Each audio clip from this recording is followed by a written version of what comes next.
आख्या जड़ियां तुएं मनाइयां असां सिर न चाया कीतियां गुलामियां दा ढोले मुल ना पाया पिछा मुड़ वे कदरा तेरी लोड़ पै गई पिछा मुड़ वे दर्दा तेरी लोड़ पै गई कि तेरे खूह ते गईयां उत्थे लगी गाठी रोमा अंदर बह के लगी यार तू डाडी लगी यार तू डाडी लगी सब तो डाडी सी ते वड्डा ही दुख सी साडा पर रब सोहणे दी ज़ात ने वड्डा ही करम कीता वड्डा ही मरहम रखिया। यकीन करो कि कल का इन्ना चाऽ आ अंदर इन्नी खुशी आ अंदर कि मैं दस नहीं सकता। मैं अपनियां फीलिंगां अपनी खुशी थोड़े रूबरू करन थोड़े सामने रखने लिए आया सांझी करने लिए आया सी लेकिन हुण मैनूं समझ नहीं आउंदी मैं किहड़े अखरां दे विच अपनी गल बयान करां कि कल का इन्ना चाऽ आ कि टिकाणा नहीं है अंदर खुशी का कि रब सोहणे ने करम कीता। तुहानूं सारिआं नूं मेरे वल्लों मुबारक होवे कि एक रमज़ान का महीना चलदा पिया रहमतां बरकतां वाला महीना और उस महीने दे विच रब सोहणा अपनियां रहमतां बरकतां बंदियां ते बरसाउंदा और रब ने साडे ते भी अपनी रहमत बरसाई है। और उत्तों वड्डी गल यह कि पंजाबियां दा नवां साल चढ़िया चेत्र दियां पहलियां तरीकां ने चेत चढ़िया और उत्तों जूनियर सिद्धू दी पैदाइश है। आपां तां जूनियर सिद्धू नां भरा दा रख दिता आ क्योंकि साडे लई तां सिद्धू मूसेवाला ही मुड़ के आया आ। और यकीन करो किते ना किते इन्हां गल्लां ते भी हुण यकीन करन नूं दिल करदा है कि रूहां दी सर्कुलेशन हुंदी है रूहां सर्कुलेट करदियां भी जिहड़ा जांदा ओह किते ना किते वापस आउंदा ही आउंदा। और पता नहीं किन्ने लोकां ने दुआवां कीतियां किन्नियां मतलब मावां ने भैणां ने भरावां ने लोकां ने खोरे किहदी रब ने सुनी है किहदी दुआ लगी है और उस हवेली दे विच खुशियां जिहड़ियां चाऽ जिहड़े ने दोबारा वापस आए ने। और यकीन करो बड़े चिरां तो बाद मां प्यो के चेहरे ते खुशी रौनक वेखी आ कल और हवेली दे विच नचदे गाउंदे लोग प्यार करन वाले जी वेखे ने शेरा वगैरा लाडियां करदे वेखे ने। और दिल यकीन करो एडा बट्ठल जिड्डा हो गया। ये सिर्फ और सिर्फ चढ़दे पंजाब दी जां परां पारली धरती की गल नहीं है ये इधर भी चुल्हियां ते गल्लां रात दियां होंदियां पियां इधर भी जूनियर सिद्धू दियां गल्लां होंदियां पियां और उहदी जिंदगी दियां लम्मियां दुआवां मावां भरा भैणां लोग इत्थे करदे पे आ। और सब तो वड्डी गल मैं तुहानूं दस्सां यकीन करो कि मेरा एडा चाऽ मैनूं गल्लां भी नहीं आउंदियां पियां लेकिन फिर भी मैं एक दो गल्लां जरूरी करदा कि तुसीं वेखो कि बड़े लोकां दे न्याणे पैदा हुंदे आ। सैफ अली खान दा होया तैमूर करीना कपूर दोवें बंदा बुढ़ी सलैब्रिटी आ बहुत वड्डे हीरो आ। आलिया भट्ट दे उन्हें कुड़ी जम्मी आ होर बॉलीवुड हॉलीवुड पोलिटिशियन दे न्याणे हुंदे आ घंटा अद्धा घंटा खबर चलदी आ एक बारी खबर दे के चैनल वाले जिहड़े आ ठप्प हो जांदे आ। साडा झोटा होया ना 69 है जूनियर सिद्धू ते रात दा सोशल मीडिया भरिया पिया टिकटॉक इंस्टाग्राम हर प्लेटफॉर्म ते भरा दियां माशाअल्लाह चन्न वर्गे टोटे दियां फोटोआं जिहड़ियां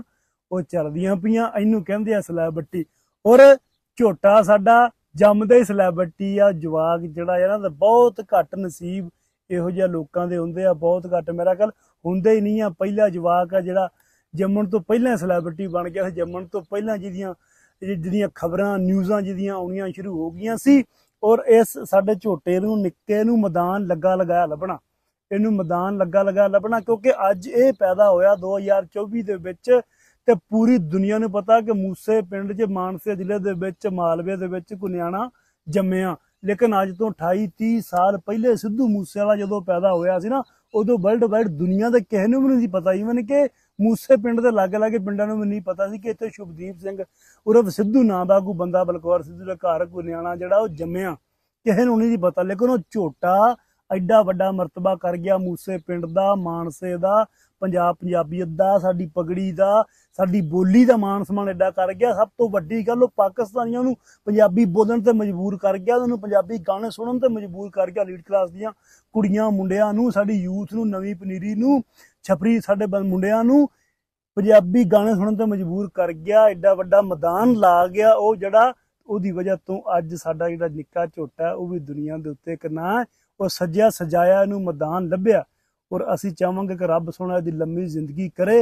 और हमेशा लोकां दे विच विचरे। मैदान सज्जिया सजाया लग्या लगाया मतलब कि सारियां दा प्यार सारियां दू वीर ने बड़ी मेहनत करके लोकां दे दिलां दे विच प्यार बनाया और अपना मकाम बनाया बिल बोर्ड तक पुज्जा। और किसी इंसान दे विच भेद भाव नहीं रखिया कि तू तड़क या तू की ते मैं की जैसे तू वैसे हम हर बंदे नूं आओ जी आदर मान रिस्पैक्ट ना बुलाउणा वो चीज़ के मेहनत करके सारा कुछ जिहड़ा सिरजिया होया। और निक्के सिद्धू नूं मेहनत नहीं करनी पैनी लग्या लगाया मैदान मिलना ਔਰ ਸਿੱਧੂ ਸਾਹਿਬ ਤੁਸੀਂ ਆਓ ਇਨਸ਼ਾਅੱਲਾ 10-12 ਸਾਲਾਂ ਨੂੰ ਆਉਂਦਿਆਂ ਛਾ ਜੋਰ ਹਮੇਸ਼ਾ ਗੱਲ ਹੈ ਕਿ ਵੱਡਿਆਂ ਨਾਲੋਂ ਨਿੱਕੇ ਜਿਹੜੇ ਆ ਤ੍ਰਿਖੇ ਹੁੰਦੇ ਆ। ਜੱਟਾਂ ਦਾ ਤੁਖਮ ਹੈ, ਤੁਖਮ ਤਾਂ ਬਲਕੌਰ ਸਿੱਧੂ ਦਾ ਹੀ ਆ, ਭਰਾ ਸਿੱਧੂ ਮੂਸੇਵਾਲੇ ਦੇ ਤੇਜ ਤਾਂ ਹੋਊਗਾ ਹੀ ਹੋਊਗਾ, ਜੱਟ ਤਾਂ ਹੋਊਗਾ ਹੀ ਹੋਊਗਾ ਪੂਰਾ। ਬਾਕੀ ਗੱਲ ਲਾਸਟ ਤੇ ਵੇ ਬਾਪੂ ਬਲਕੌਰ ਸਿੰਘ ਤੱਕ ਅਗਰ ਮੇਰੀ ਵੀਡੀਓ ਤੁਸੀਂ ਪਹੁੰਚਾ ਦਿਓ ਜਾਂ ਕਿਤੇ ਵੇਖਦੀ ਆ ਪੁੱਜਦੀ ਆ, ਬਾਪੂ ਗੇਟ ਦੇ ਮੂਹਰੇ ਹਵੇਲੀ ਮੂਹਰੇ ਦੋਵੇਂ ਕੁੱਤੇ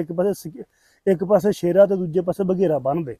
ਕਿਉਂਕਿ ਅਫਸਾਨਾ ਖਾਂ ਹੁਣ ਆਊਗੀ ਰਾਖੀਆਂ ਬਣਵਾਉਣ ਨਿੱਕੇ ਸਿੱਧੂ ਕੋਲੋਂ, ਕਿਉਂਕਿ ਉਹਨੂੰ ਪਤਾ ਹੁਣ ਮੈਂ ਫੇਮ ਲੈਣੀ ਆ, ਹੁਣ ਮੈਂ ਕੋਈ 4 ਪੈਸੇ ਕਮਾਉਣੇ ਆ, ਫੋਟੋਆਂ ਵੀਡੀਓ ਵਾਇਰਲ ਕਰਾਉਣੀਆਂ, ਹੁਣ ਉਹ ਭੌਂਕਣ ਆਊਗੀ ਇੱਥੇ। ਇਸ ਤੋਂ ਬਾਅਦ ਹੋਰ ਕਈ ਲੰਡੂ, ਮੈਂ ਨਾਂ ਨਹੀਂ ਲੈਣਾ ਚਾਹੁੰਦਾ, ਕਈ ਲੰਡੂ ਆਉਣਗੇ ਫੇਮ ਦੀ ਖਾਤਰ ਮੁਬਾਰਕਾਂ ਦੇਣ, ਫੋਟੋਆਂ ਕਰਾਉਣ। ਗੁਰਦਾਸ ਮਾਨ ਆ ਕੇ ਗਿਆ, ਚਲੋ ਬਜ਼ੁਰਗ ਆਦਮੀ ਆ, ਉਹਨੂੰ ਅਸੀਂ ਕੁਛ ਨਹੀਂ ਕਹਿੰਦੇ, ਲੇਕਿਨ ਕਈ ਲੰਡੂ ਆਉਣਗੇ, ਠੀਕ ਹੈ, ਜਿਹੜੇ ਕੇਸ 'ਚ ਨਾਲ ਨਹੀਂ ਖੜੇ, ਮਾੜੇ ਟਾਈਮ 'ਚ ਨਾਲ ਨਹੀਂ ਖੜੇ, ਇੱਕ ਸ਼ਬਦ ਤੱਕ ਨਹੀਂ ਬੋਲ ਸਕੇ, ਉਹਨਾਂ ਹੁਣ ਆਉਣਾ। ਤੇ ਉਹਨਾਂ ਲਈ ਹੁਣ ਤੂੰ ਕੁੱਤੇ ਬੰਨ੍ਹ ਕੇ ਰੱਖਣੇ ਆ ਬਾਹਰ, ਠੀਕ ਹੈ, ਜਿਹੜਾ ਆਵੇ ਕੁੱਤਾ ਮਗਰ ਛੱਡ ਦੇਣਾ, ਜਿਉਦੇ ਵਾਸਤੇ।